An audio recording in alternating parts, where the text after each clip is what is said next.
Assalamualaikum warahmatullahi wabarakatuh. Apa kabar Madanian? Kembali lagi bersama Santri Baca Buku Pondok Pesantren Madinatul Nur. Perkenalkan, namaku Nurbaiti Sangaji. Kali ini aku akan membedah sebuah buku yang berjudul Produktif di Waktu Luang yang ditulis oleh Ricky Swafi. Buku ini membahas beberapa tips untuk mengubah waktu luangmu menjadi lebih produktif dan bermanfaat.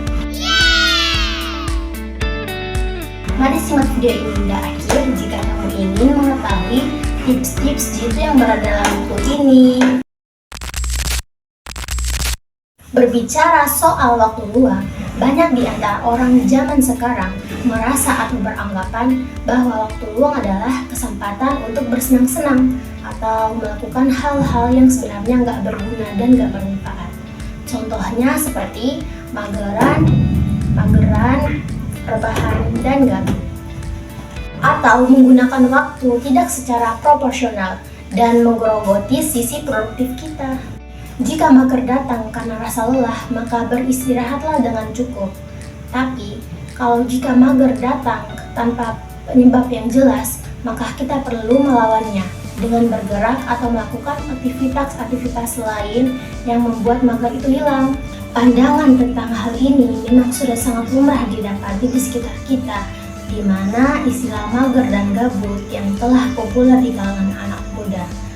Dua kata yang kini tidak hanya menjadi tren di mulut, tetapi menjalar menjadi gaya hidup kekinian bagi tidak sedikit orang, menjadikan waktu luang terbuang secara percuma.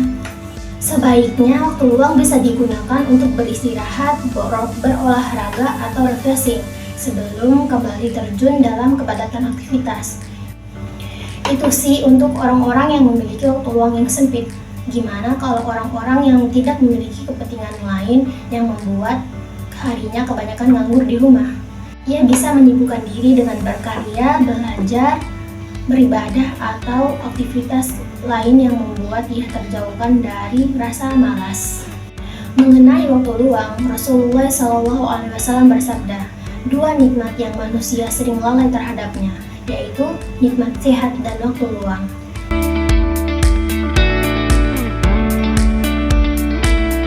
Jangan sampai kita termasuk segelintir orang yang melalaikan kedua nikmat ini, terutama nikmat waktu luang.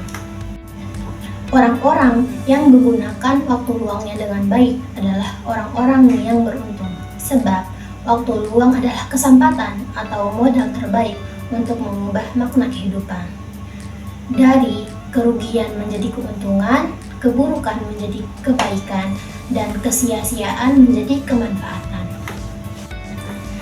Kita bisa belajar dari nasihat Imam Syafi'i bahwa waktu manusia itu hanya akan diisi oleh dua perkara saja, yaitu kebaikan dan keburukan.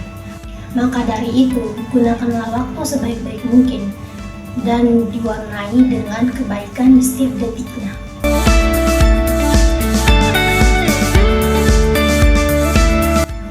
Bisa dibilang, waktu adalah harta yang tak ternilai, tak dapat dibeli dan ditukar dengan apapun.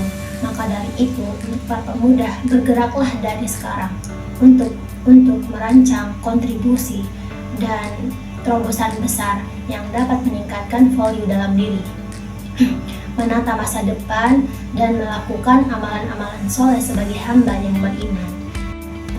Dan yang terakhir, buatlah waktu luangmu menjadi lebih produktif dan bermanfaat untuk dirimu dan bila perlu untuk orang-orang di sekitarmu.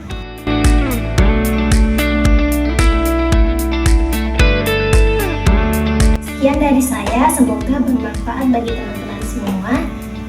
Sampai jumpa lagi di episode Santri Baca Buku selanjutnya. Wassalamualaikum warahmatullahi wabarakatuh.